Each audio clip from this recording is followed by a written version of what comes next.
Subscribe करें stream कर India official को और बेल आइकॉन को प्रेस कीजिए। हाय दोस्तों, मैं हूं शिवम गुप्ता और आज की ये जो कहानी है वो खुद एक तांत्रिक की जुबानी है।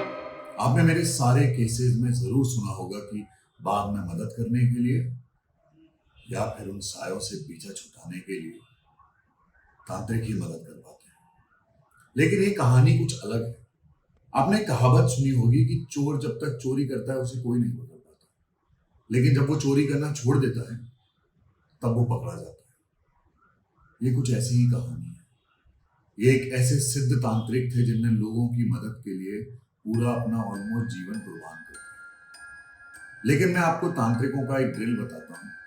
वो जब भी किसी साये से कम्युनिकेट करते हैं, किसी भी एनर्जी से बात करते हैं, वो उसे धोखा देते हैं। वो पूछते हैं कि तेरी क्या आरजू है और कहते हैं कि वो इसे फुलफिल कर देंगे तो उस इंसान को छोड़कर चला जाए या चली जाए। लेकिन वो ऐसा करते नहीं। लेकिन कई बार कुछ ऐसे बुरे साए होते हैं जो इन चीजों का बदला ले लेते हैं। ये जो तांत्रिक थे, इन्होंने अपनी विद्या छोड़ने का डिसीजन ले लिया था और अब ये किसी भी प्रकार का कोई भी केस होते थे उसे सॉल्व करने के लिए आगे नहीं आते थे। लेकिन इन्हीं के परिवार की एक सदस्य थी, इन्हीं के परिवार की बेटी थी जिसे किसी ने पजेस्ट किया था और वो उसे बहुत परेशान कर रहा था। उस परिवार ने इनसे कई बार रिक्वेस्ट की, कई बार कहा कि मदद कर दो, लेकिन वो छोड़ चुके थे। लेकिन उन्होंने फिर एक दिन सोचा कि मैं ये आखिरी बार कर देता हूं, परिवार की बात है, आखिरी बार मदद करता हूं। जो उनका स्थान था जहां पर वो तंत्र विद्या करते थे, वहां पर उस लड़की को लेकर आया। वो लड़की सामने बैठी है और वो तांत्रिक सामने बैठे। वो पहली बार देख के ही कुछ ऐसा समझ गए थे जो शायद कोई नहीं समझ पाया।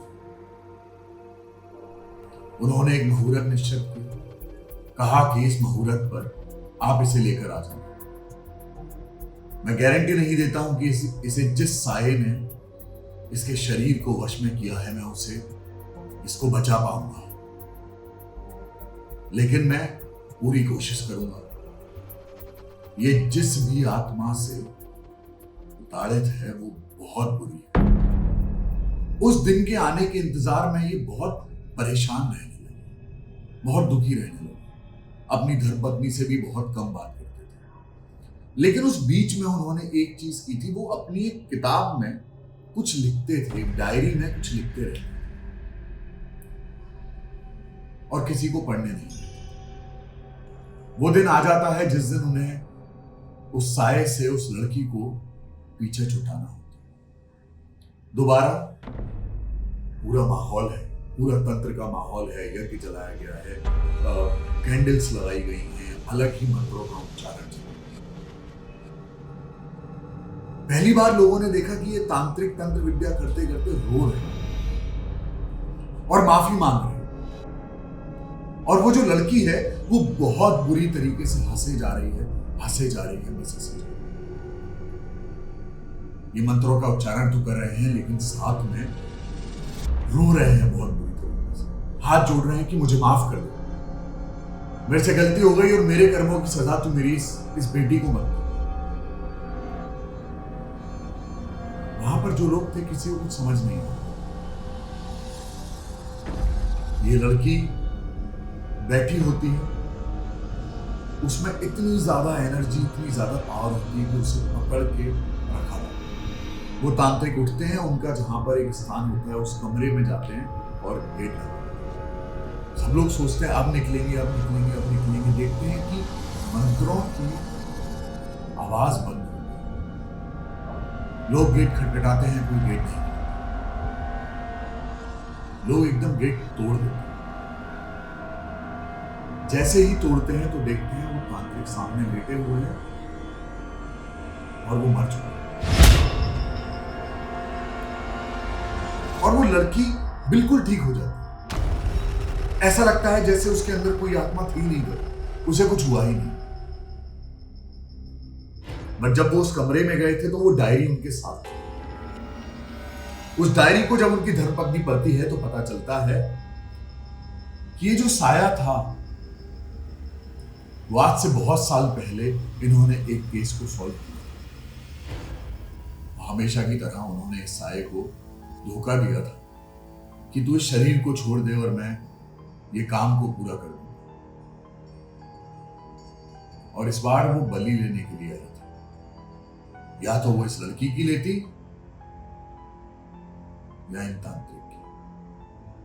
लेकिन उन तांत्रिक की सिद्धि इतनी ज्यादा थी कि बहुत मुश्किल था। लेकिन उन्होंने खुद चुना कि ये मेरी गलती है और मेरे कर्मों की सजा ये लड़की को भुगते। लेकिन वो जानते थे इस आत्मा को ऐसे शांति नहीं मिलेगी,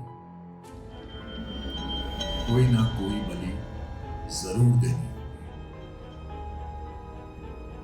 इसीलिए उन्होंने उस आत्मा को कहा था कि मैं तुझे मेरा करूंगा।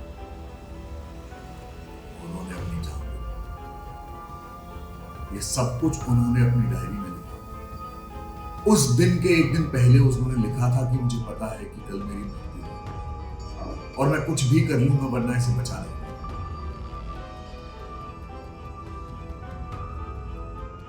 लड़की बच जाती है।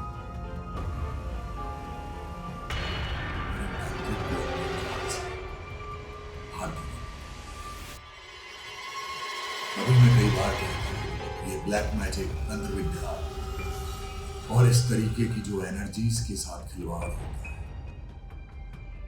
वो कभी कभी बहुत भारी पड़ जाता है। ये उसी का एक एग्जाम्पल है। तभी मैंने कहा था कि ये हादसा है एक तांत्रिक की जिंदगी। अब मैं आप सभी को मिलूंगा किसी और हादसे के साथ बहुत जल्दी। लेकिन अगर आपको इस तरीके के हादसे पसंद है, रियल लाइफ के हॉरर स्टोरीज, हॉरर केसेस पसंद है, तो आपको अभी की अभी ऐप स्टोर या प्ले स्टोर पर जाके स्ट्रीम कर को डाउनलोड करना है। मैं हर बुधवार 9:30 बजे आपको कोई ना कोई नए हादसे के साथ मिलूंगा। अपना बहुत ध्यान रखिए।